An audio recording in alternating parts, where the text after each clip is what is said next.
ലോക കേരള സഭ ക്ഷണം നിരസിച്ചതിൽ വിശദീകരണവുമായി ഗവർണർ ആരിഫ് മുഹമ്മദ് ഖാൻ കഴിഞ്ഞ 3 തവണ തന്നെ പരിപാടിക്ക് ക്ഷണിച്ചിട്ടില്ല. തന്നെ ആക്രമിക്കാൻ ശ്രമിച്ചവരുടെ പരിപാടിക്ക് താൻ എന്തിന് പോകണം?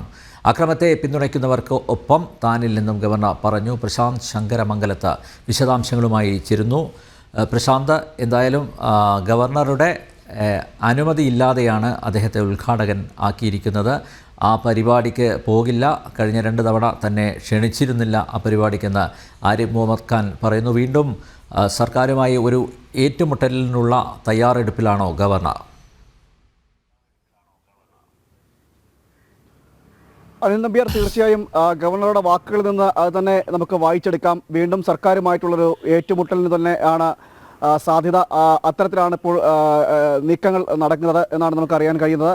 അതായത് ലോക കേരള സഭയുമായി ബന്ധപ്പെട്ട് ആണ് ചീഫ് സെക്രട്ടറി ഗവർണറെ വിളിക്കുവാനായിട്ട്, ഉദ്ഘാടകനായിട്ട് വിളിക്കുവാനായിട്ട് രാജ്ഭവനിലെത്തുന്നത്. അവിടെ അതിലാണ് അദ്ദേഹം തൻ്റെ എതിർപ്പ് അറിയിക്കുന്നത്. അതിനുശേഷം ഒരു വിശദീകരണമാണെന്ന് മാധ്യമങ്ങളോട് അദ്ദേഹം ഗവർണർ നൽകിയത്. അതായത് പലതവണ നമുക്കറിയാം തെരുവിലടക്കം ഗവർണറെ വേട്ടയാടുന്ന സാഹചര്യം ഉണ്ടായിരുന്നു.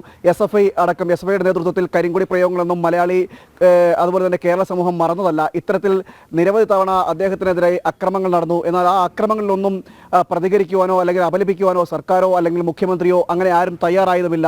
നിരവധി തവണ ഇത്തരത്തിലുള്ള സംഭവങ്ങൾ ഉണ്ടാവുകയും അധിക്ഷേപങ്ങൾ ചൊരിയുന്ന സാഹചര്യം ഉണ്ടാവുകയും ഒക്കെ ചെയ്തിരുന്നു. അങ്ങനെ ഗവർണർക്ക് നേരെ ഉണ്ടാകുന്ന പലതവണ സർക്കാരിൻ്റെ ഭാഗത്തു നിന്നും അതുപോലെ തന്നെ മുഖ്യമന്ത്രിയുടെ ഭാഗത്തു നിന്നും ഇത്തരത്തിലുള്ള അധിക്ഷേപങ്ങൾ ഉണ്ടാകുന്ന സാഹചര്യം ഉണ്ടായിരുന്നു. ഇതെല്ലാം ഉയർത്തിക്കൊണ്ടാണ് ഈ വിഷയങ്ങളെല്ലാം ചൂണ്ടിക്കൊണ്ടാണ് ഇത്തരത്തിൽ ലോക കേരള സഭയിലേക്ക് താനില്ല എന്ന് ഗവർണർ അറിയിക്കുന്നത്. അതായത് അക്രമത്തെ പ്രോത്സാഹിപ്പിക്കുന്ന ഒരു സർക്കാരിൻ്റെ അല്ലെങ്കിൽ ആ അക്രമത്തെ പ്രോത്സാഹിപ്പിക്കുന്നവരുടെ കൂടെ അല്ലെങ്കിൽ ആ പരിപാടിയിൽ ഉദ്ഘാടകത്തിനായി ഞാൻ ഇല്ല എന്നാണ് ഗവർണർ അല്പസമയം മുമ്പ് മാധ്യമങ്ങളോട് പറഞ്ഞത്.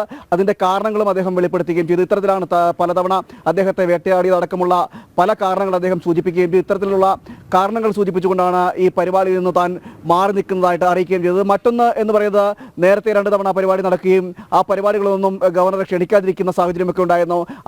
അതിനുശേഷം നടക്കുന്ന പരിപാടിയിലേക്ക് എന്തുകൊണ്ട് ക്ഷണിക്കുന്ന ആവശ്യം ഉണ്ടായിരിക്കുന്നു എന്നും ഗവർണർ ചോദിക്കുകയും ചെയ്യുന്നു. അതായത് പലതവണ നേരത്തെ നടന്ന പരിപാടികളൊന്നും ക്ഷണിക്കാതെ ഇപ്പോൾ ക്ഷണിക്കുന്നതിൻ്റെ ഔചിത്യം എന്ത് എന്നും ഗവർണർ ചോദിക്കുകയും ചെയ്യുന്നു. എന്തായാലും ഇതിൽ നിന്നും സർക്കാരിൻ്റെ ഭാഗത്തുനിന്നൊരു മറുപടി അല്ലെങ്കിൽ മറുപടി വന്നിട്ടില്ല.